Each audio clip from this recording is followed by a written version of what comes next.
기상천외한 방법으로 재산을 많이 증식했더라고요. 네. 아, 저분은 도대체 저렇게 재산이 많은데 네. 왜 집을 안 샀을까? 그래서 설마 청약을 노리나? 정말 진짜 그러면 정말 파렴치하다고 저는 그 당시에도 생각했어요. 네. 그런데 최근에 그 레미안 원 펜타스라고 지금 현재 시가는 70억 넘는 아파트인데 네. 그걸 35억인가 6억에 당첨되셨더라고요. 맞아요. 근데 이렇게 돈 많은 분이 일부러 네. 7천만 원인가를 빌려요. 그래서 정치 차입금으로 해서 그걸로 차를 사요. 네. 그런 다음에 나중에 결국에는 후원금 받은 걸로 그 차입금을 갚아요. 아, 이게 차입금을 갚는 건 후원금으로 되는 거더라고요. 돈에는 이름이 안 써져 있으니까. 아니, 정말 한 가지 더 이야기해주고 싶은 것은 이분이 진짜 기상천외한 방법으로 재산을 많이 증식했더라고요. 네. 오늘 단독 보도로 나온 건 또 부동산 뭐냐면 투기 이런 거는 네. 참 애교예요. 애교예요. 네. 저는 사실은 그 예전에 이분이 그런 말을 해서 논란이 된 적이 있었는데, 아, 나는 뭐 나는 여기서 전세를 살고 있는데 집주인이 전세값 올려달라고 그럴까봐 막 진짜 불안하다, 마음을 졸인다 막 이랬는데, 반포에 막 뭐 80평대인지 하여튼 굉장히 큰 고가 전세금을 가진 아파트에서 살고 있었어요. 네. 전세금만 해도 그 당시에 막 20몇 억이랬는데 올려달라 그럴까봐 막 맨날 마음을 졸인다라고 표현을 할 때, 아, 저분은 도대체 저렇게 재산이 많은데 왜 집을 안 샀을까? 그래서 설마 청약을 노리나? 정말 진짜 그러면 정말 파렴치하다고 저는 그 당시에도 생각했어요. 네.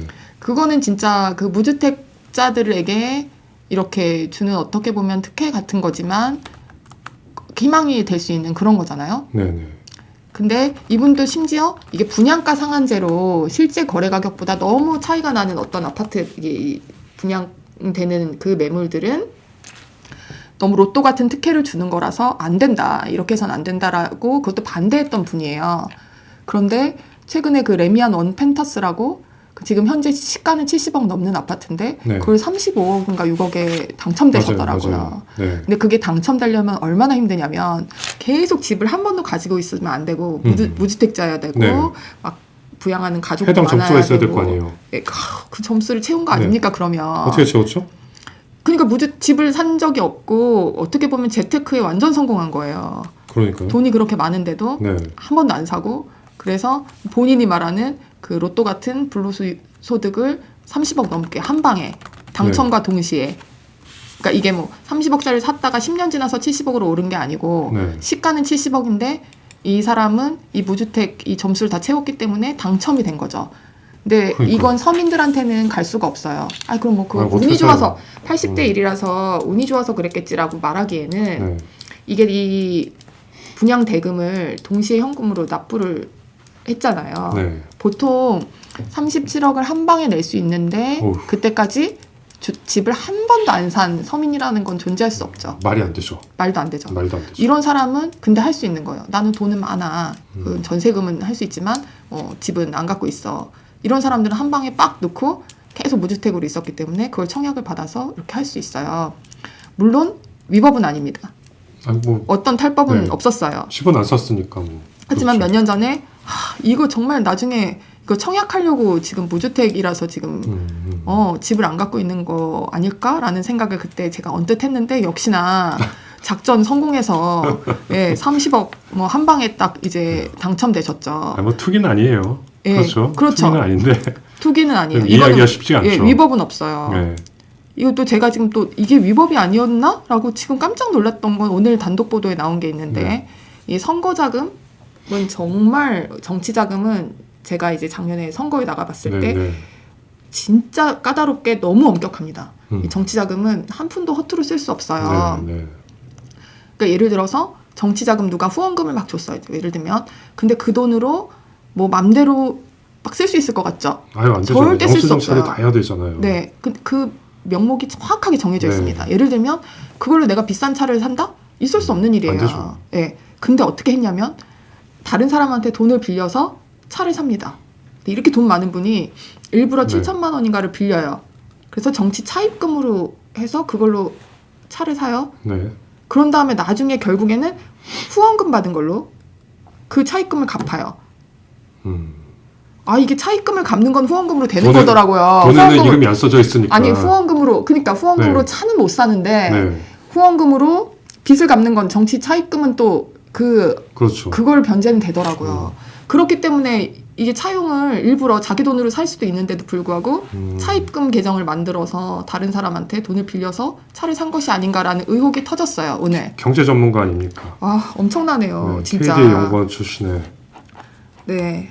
그래서 지금 제가 느끼는 것은 이렇게 온갖 수단과 방법을 가리지 않고 이것도 아마 검토하셨을 것 같아요. 왜냐하면 선거법이나 정치자금법 위반은 이거는 보좌진이 할 그건 아니에요. 그러니까 이거를 저기 뭐 알지만 안 하겠죠. 많은 사람들은 하지만 어떤 방법이 있다면 어떤 법을 피하는 어떤 방법이 있다면 다 하는 할 수 있다면 다 하는 거. 네. 네.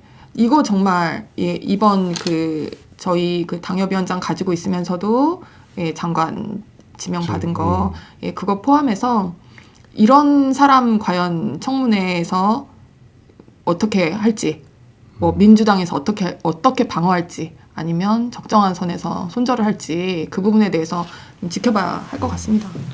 갑자기 그 얘기가 생각나요. 김구 선생 말씀이 생각나는데 야 친일파들도 저렇게 열심히 친일하는데 난 더 열심히 독립운동해야 되겠다. 네. 갑자기 그 얘기가 생각나네요. 저도 그렇게 생각했습니다. 네, 알겠습니다. 정말 열심히 하시는구나. 네. 돈이 이렇게 많아도 정말 어떻게든 증여세 적게 내려고 이렇게 모든 완전히 뭐 어떤 분한테는 재테크에 완전 집대성판이에요. 네, 맞아요. 자식들한테 네. 어떻게 하면 나는 부자 시댁이 있어. 내 자식들한테 돈을 어떻게 하면 가장 증여세 그거 뭐 불법은 없었을 거예요. 크게 탈루는 없었을 건데 어떻게 해야지 가장 효율적으로 돈을 물려줄 수 있을 것인가. 교과서요? 네.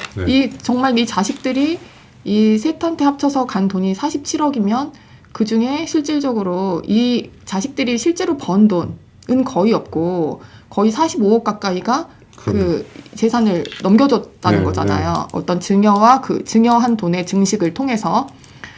그러니까 그 자식들은 사실은 뭐 그 47억이라는 뭐 큰 부자가 됐지만, 네. 결국에는 엄마의 그 노력, 네. 어떻게 보면 지식과 네. 총력을 기울인 노력에 의한 건데, 예.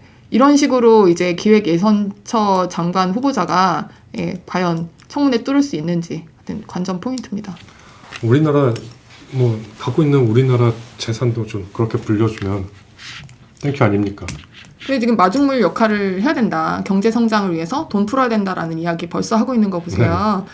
저는 오히려 가서 여태까지 그 보수 정당의 그 이런 경제 전문가, 재정 전문가로서의 면모를 보이고 좀 쓴소리하다가 잘렸으면 되게 멋있었을 것 같아요. 그렇죠. 네. 그러면 성인 되는 거죠.